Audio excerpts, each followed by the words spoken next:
morceau de pain elle avait noué autour de sa taille. Et je lui ai dit, d'accord, rentre avec le bébé. Je lui ai dit, rentre avec le bébé. Elle dit, d'accord. Je l'ai installé sur le lit et dans la chambre de garde où j'étais couchée, il y avait un morceau de pain, puisqu'elle n'était pas venue avec ces morceaux de pain. Donc, il y avait un morceau de pain qui était un peu déchiré. Donc, j'ai déchiré en deux, j'ai emballé son bébé. Et elle-même, j'ai mis le morceau de pain sur le lit pour que je puisse l'examiner. Donc, en l'examinant, puisque j'ai fini de regarder le bébé, je l'ai pesé et autres, regarder ses fonctions vitaux. C'est ce qu'on dit, j'espère. Comme quoi n'est pas chose comme on appelle la langue de Molière. Donc, juste pour rire. Donc, c'est là que quand j'ai fini avec le bébé, je me suis attaquée à la maman. J'ai essayé de voir tous les contours pour voir s'il n'y a pas de cas de saignement, s'il n'y a pas de déchirure ou autre. Bref, je l'ai examiné. Et c'est dans ça, en même temps encore, on tape à la porte. Et quand je sortais, elle a attrapé ma main.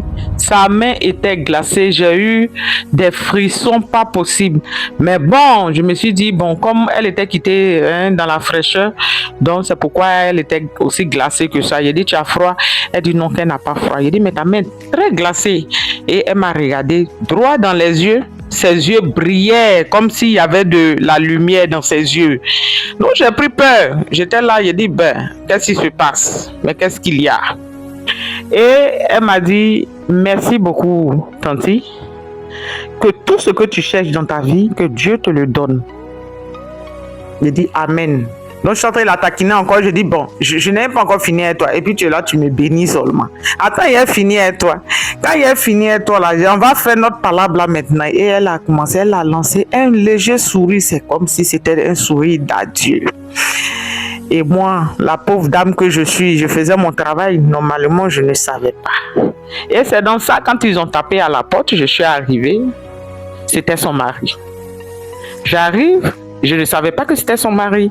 Il dit non, je suis venu déclarer décès. Et tu es venu déclarer décès. Quel décès? Qui est mort? Il dit c'est ma femme. Il dit ta femme comment?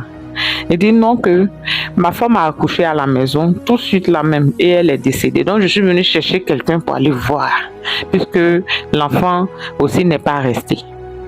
J'ai dit d'accord, ta femme est comment? Est-ce qu'elle venait faire ses consultations ici? Il dit oui. J'ai dit bon, je peux avoir une photo au moins de ta femme pour voir. Là on va voir comment, qu'est-ce qu'il faut faire. Et c'est dans ça, le monsieur m'a montré la photo de sa femme. C'est exactement le même visage qui se trouvait tout à l'heure en face de moi. Et bizarrement, je suis tombée évanouie. Je ne savais plus. En tout cas, tout est devenu